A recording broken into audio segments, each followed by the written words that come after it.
निवसन्ति सदा देहे देहशेषोऽपि सर्वदा सर्वदा देवांश ऋषयो যোগিন দেহ রক্ষসা।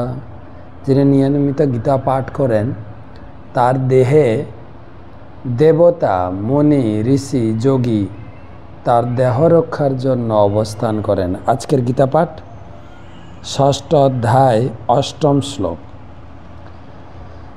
জ্ঞান বিজ্ঞান তৃপ্তাত্মা কূটস্থ বিচিতেন্দ্রিয় যুক্ত ইত্যুচ্যতে যোগী সমলোষ্ট্রাস্ম কাঞ্চন।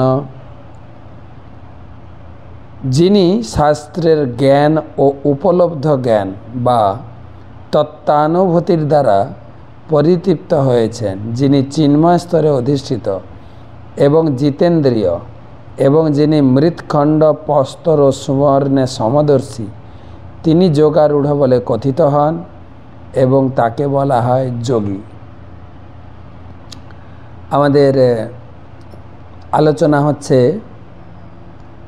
মন নিয়ন্ত্রণ।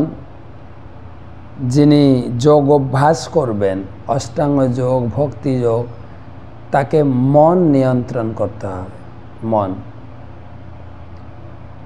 নিয়ন্ত্রিত মন তার বন্ধু, অনিয়ন্ত্রিত মন তার শত্রু। তাকে শান্তি লাভ করতে দেয় না, তাকে বিভিন্নভাবে বিভ্রান্তি করে। আর যার মন সংযত হয়েছেন তার লক্ষণ গতকালকের শ্লোকে বলা হয়েছে এবং আজকে বলছেন। তিনি সবসময় পরিতৃপ্ত, কোনো কিছুর দ্বারা বিচলিত হন না। আর কি, তিনি বিজিতেন্দ্রিয় এবং সমলোষ্ট্রাস্ম কাঞ্চন। তার কাছে মৃৎখণ্ড, প্রস্তর, সুবর্ণ, তার কাছে সবই এক, সবই অসার।